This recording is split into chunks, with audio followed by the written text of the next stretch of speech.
So I recently had a Bose L1 system come into the workshop. It would not power on, it was not functioning. So I thought I'd make a quick little video while you watch me repair it, since this seems to be a fairly common issue with these units. So after doing a quick Google search, I found out that this seems to be a fairly common problem with the Bose L1 systems as they get older. This one that I'm working on is a Bose L1 Compact. I was able to find schematics for it, which is somewhat problematic for a lot of things these days, but for this one they were available. Whether somebody else has made them or they're factory schematics, I don't know, but they're good enough that they can sort of get you through. So this one, since it wouldn't power on, I automatically suspect power supply, and as I found, there's two main circuit boards in these units. There's one that's mounted to the top, which has the the level controls and your inputs and everything all connected to them. And then there's one other small circuit board in the back, of course, with those little jacks. And then the main power supply board and power amp board are actually contained in the base of the unit. So you have to completely deconstruct it in order to get to this board. So I have to say, with these units, it is a little bit disappointing that they seem to have such a high failure rate as they age, since I think the base unit itself is like $1,000, and then like for any of the complete system, if you're invested in it at all, it would be easy to have, you know, $2,000, $3,000, $4,000 into one of these systems. This is a common enough problem that I would think that Bose would be doing something to address it as these units age, with the price that people are paying for them, but they're not. So to me, it was worth it to spend the time to sort of figure out what's exactly going on with these units.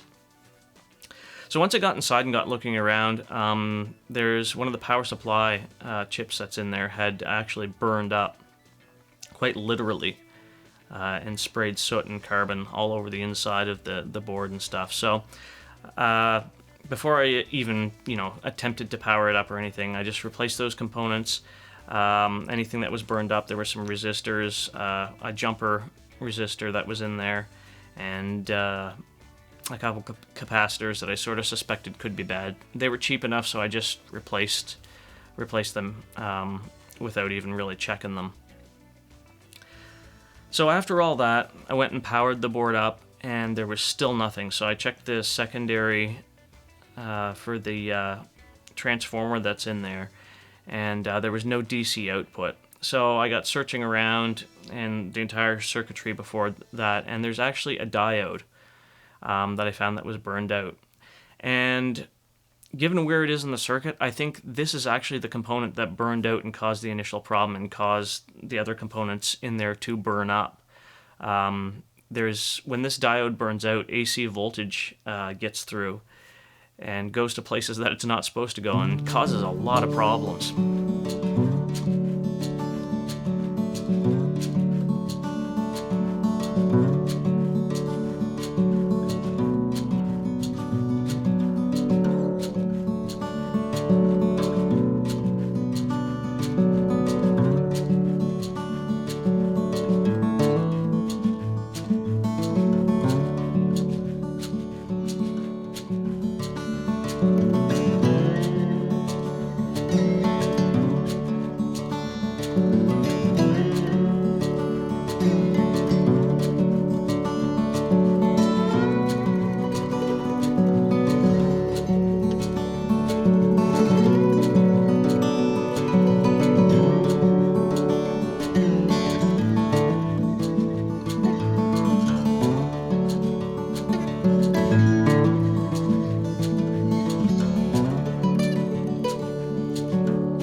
This is definitely not something that you'd want to fix if you're not used to working on electronics. Everything on the power supply board is exposed, so when you go to test it and stuff like that, you have to be super careful because there's line voltage running right into this board and it's pretty much unprotected. Beyond that, to replace some of these components, especially some of the stuff that was burned up on this board, you have to have a hot air rework to do it. If you get in there with a soldering iron, it might be possible to replace some of the components, but you could just as easily end up doing a lot of damage. But the good news is that most of the components in these units seems to be fairly good quality. The circuit boards themselves are good quality, so I think they probably are worth repairing. So in order to repair this, I actually ended up picking up a hot air rework station. Up until this point, I haven't had one. And the few times that I've had to do solder reworking, I just use a standard heat gun with a different type of nozzle on it. But I was able to pick this unit up for like $40. It's just one of the cheap Chinese ones. As it's been, I only do, or I've only used it maybe once or twice a week for the few months that I've had it. So buying a cheap unit, that'll work well enough for me. If it was something I was going to use for several hours every day, I would definitely consider upgrading to a pro unit. But as it stands, if you're doing any amount of SMD work just as a hobbyist, one of these cheaper units are great. Even if you can only find them rebranded, some of them are like, between $80 and $100 Canadian. I think it's well worth getting one of these units. So with all that said, if you do some electronic stuff, this is definitely a project that you can tackle.